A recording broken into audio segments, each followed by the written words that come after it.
नमस्ते दोस्तों, वेलकम है आपका प्रोग्रेस विद प्रवीण पर। आज की ये बुक समरी आपकी सोच और लाइफ दोनों को कंप्लीटली चेंज कर सकती है। बिल्कुल, क्योंकि आज हम जिस किताब पर एक डीप डाइव करने वाले हैं उसने पिछले कई दशकों में लाखों करोड़ों लोगों की जिंदगी बदल दी है। हाँ, और मैं बात कर रही हूँ नेपोलियन हिल की वर्ल्ड फेमस किताब थिंक एंड ग्रो रिच की। एग्जैक्टली। आज का हमारा मिशन सिर्फ इस किताब की कहानियां सुनना नहीं है। सही कहा। हमारा मिशन है उन सिद्धांतों को समझना जिन्हें दुनिया के 500 से भी ज्यादा सबसे सफल लोगों ने इस्तेमाल किया है। एग्जैक्टली। चलिए इसे थोड़ा और समझते हैं।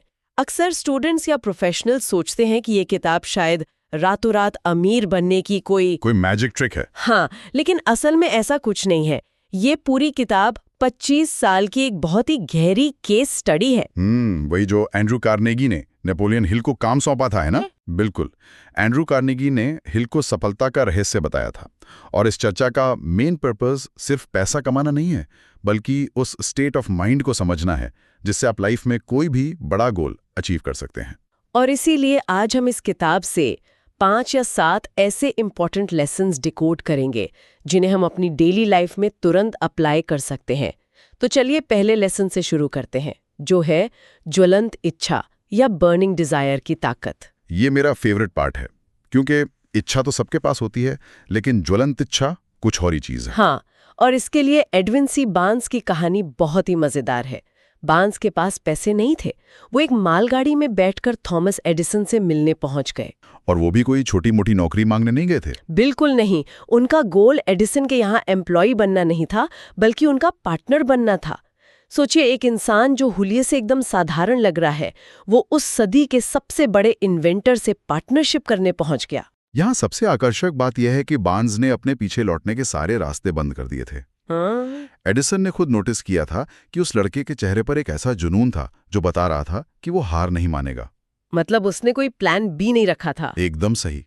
केवल इच्छा होने और बर्निंग डिजायर होने में यही सबसे बड़ा डिफरेंस है।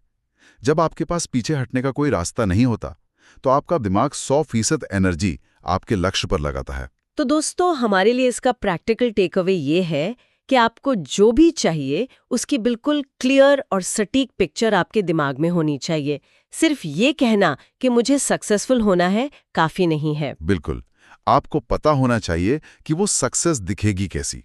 अब आते हैं दूसरे लेसन पर, निरंतरता यानी परसिस्टेंस, और इसके साथ जुड़ी है वो मशहूर 3 फीट फ्रॉम गोल्ड वाली कहानी। ये कहानी तो एंटरप्रेन्योरशिप की दुनिया में एक क्लासिक है। डार्बी के चाचा वाली कहानी। हाँ, जो लोग नहीं जानते उनके लिए मैं शॉर्ट में बताती हूँ।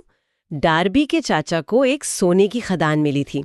उन्होंने मशीनें मंगवाई और खुदाई शुरू की, लेकिन अचानक वो सोने की नस गायब हो गई। और उन्होंने कुछ दिन और कोशिश की, पर फिर फ्रस्ट्रेट होकर खुदाई छोड़ दी। एग्जैक्टली। और उन्होंने सारी मशीनें एक कबाड़ी को बेच दी।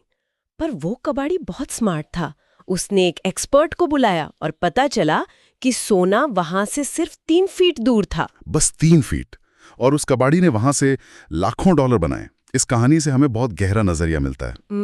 वो क्या? वो ये कि दुनिया के सबसे सफल लोगों को सबसे बड़ी कामयाबी अक्सर तब मिली है जब उन्होंने सबसे बड़ी अस्थाई हार यानी टेम्पररी डिफीट का सामना किया। मतलब जब हमें लगता है कि सब खत्म हो गया, सफलता बस उसी के एक कदम बाद होती है। बिल्कुल। हम इंसान हार को अंतिम मान लेने की बहुत बड़ी गलती करते हैं। अगर कोई स्टूडेंट किसी एग्जाम में फेल हो जाए या कोई प्रोफेशनल किसी प्रोजेक्ट में रिजेक्ट हो जाए, तो वो मान लेता है कि बस सब कुछ नहीं हो सकता। तो यहाँ टेक अवे ये है कि हार सिर्फ एक फीडबैक है, फुल स्टॉप नहीं। अब चलिए तीसरे लेसन की तरफ बढ़ते हैं, और ये थोड़ा साइकोलॉजिकल है ना। हाँ, विश्वास और अवचेतन मन यानी फेथ और सबकॉन्शियस माइंड की पावर। इस किताब में नेपोलियन हिल ने अपने ही बेटे ब्लेयर का एग्जाम्पल दिया है। वो जो जन्म से सुन नहीं सकता था। हाँ, डॉक्टरों ने कह दिया था कि ब्लेयर कभी सुन नहीं पाएगा, लेकिन हिल ने ये बात एक्सेप्ट ही नहीं की। उन्होंने अपने बेटे के दिमाग में ये विश्वास डाल दिया कि वो एक दिन नॉर्मल लाइफ जिएगा। और उन्होंने ये एक दिन नहीं किया, बल्कि लगातार ऑटो सजेशन के जरिए उसके सबकॉन्शियस माइंड को प्रोग्राम किया। तो क्या ये कोई मैजिक था? क्योंकि सुनने में तो ये चमत्कार लगता है। देखिए, ये कोई मैजिक नहीं है। हमारा दिमाग एक तरह के फिल्टर के साथ आता है, जिसे हम रेटिकुलर एक्टिवेटिंग सिस्टम कहते हैं। विश्वास हमारे मन का हेड केमिस्ट है। तो जब हम बार बार अपने दिमाग को कोई बात बताते हैं, तो हमारा दिमाग उन विचारों को हकीकत में बदलने के रास्ते खोजने लगता है। ब्लेयर के केस में भी यही हुआ। जब नई हियरिंग एड तकनीक आई तो उसका दिमाग उस मौके को पकड़ने के लिए पूरी तरह से तैयार था। वाओ, मतलब अगर हम नेगेटिव सोचते रहेंगे तो हमारा दिमाग फेल होने के रास्ते खोजेगा। बिल्कुल। इसलिए अपने आप पर पूरा विश्वास रखना और पॉजिटिव ऑटो सजेशन देना बहुत जरूरी है। ये बहुत ही प्रैक्टिकल लेसन है। अब आते हैं चौथे लेसन पर, विशिष्ट ज्ञान यानी स्पेशलाइज्ड नॉलेज और मास्टरमाइंड का कॉन्सेप्ट। हेनरी फोर्ड की कोर्टरूम वाली कहानी मुझे बहुत इंस्पायर करती है। जब वकीलों ने उन्हें अज्ञानी साबित करने की कोशिश की थी। हाँ, वकीलों ने उनसे जनरल नॉलेज के बहुत सारे फालतू सवाल पूछे, तो फोर्ड ने कोर्ट में साफ कह दिया कि मेरे डेस्क पर बहुत सारे बटन हैं और मैं जिस भी सब्जेक्ट का एक्सपर्ट बुलाना चाहूं बस एक बटन दबाकर बुला सकता हूं। एग्जैक्टली। उन्होंने कहा कि जब मेरे पास हर सवाल का जवाब देने के लिए एक्सपर्ट्स की टीम है तो मैं अपना दिमाग इन जनरल नॉलेज की बातों से क्यों भरूं? अगर हम इसे बड़ी तस्वीर से जोड़कर देखें तो ये मास्टरमाइंड सिद्धांत का सबसे बेहतरीन उदाहरण है। मतलब हमें खुद चलती फिरती डिक्शनरी बनने की जरूरत नहीं है। बिल्कुल नहीं। ज्ञान तभी पावर बनता है जब उसे एक प्लान के तहत इस्तेमाल किया जाए। अगर आप एक बिजनेस ओनर हैं तो आपको अकाउंटिंग, कोडिंग, मार्केटिंग सब कुछ खुद आने की जरूरत नहीं है। आपको बस सही लोगों का एक मास्टरमाइंड ग्रुप बनाना है। सही कहा। अब इस ज्ञान को इस्तेमाल करने के लिए हमें चाहिए इमेजिनेशन और डिसीजन मेकिंग, जो हमारा 5वां लेसन है। कल्पना और निर्णय की ताकत। इसके लिए कोका कोला की कहानी बहुत फिट बैठती है। एक पुरानी पीतल की केतली और एक सीक्रेट फॉर्मूला, जिसे एक क्लर्क ने अपनी जीवन भर की जमा पूंजी देकर खरीदा था। हाँ, डॉक्टर के लिए वो सिर्फ सिरदर्द की दवा थी, लेकिन उस क्लर्क ने उसमें अपनी इमेजिनेशन मिलाई और उसे दुनिया का सबसे फेमस ड्रिंक बना दिया। और इसके साथ ही डॉक्टर गुनसोलस का एग्जाम्पल भी है, जिन्होंने अपनी इमेजिनेशन और दृढ़ निर्णय से $1 मिलियन हासिल किए थे। उन्होंने बस एक हफ्ते में वो पैसे अरेंज करने का डिसीजन लिया था। और यही सफल और असफल लोगों के बीच का सबसे बड़ा अंतर है। सफल लोग बहुत तेजी से डिसीजन लेते हैं और अगर बदलना हो तो बहुत धीरे धीरे बदलते हैं, जबकि फेल होने वाले लोग डिसीजन लेने में महीनों लगा देते हैं और दूसरों की ओपिनियन सुनकर उसे तुरंत बदल देते हैं। अब यहाँ बात बहुत दिलचस्प हो जाती है, क्योंकि अगर हम डिसीजन नहीं ले पाते तो उसके पीछे कुछ डर होते हैं। हमारा छठा लेसन इन्हीं डरों के बारे में है। 6 बेसिक फियर्स। गरीबी, आलोचना, बीमारी, प्यार खोने, बुढ़ापे और मौत का डर। और इनमें से आलोचना का डर तो इंसान को कुछ नया शुरू ही नहीं करने देता। लोग क्या कहेंगे ये सोचकर हम अक्सर कोई डिसीजन नहीं ले पाते। और जब ये डर हावी होता है तो हम बहाने बनाते हैं, जैसे हेल ने किताब में 57 तरह के बहानों का जिक्र किया है।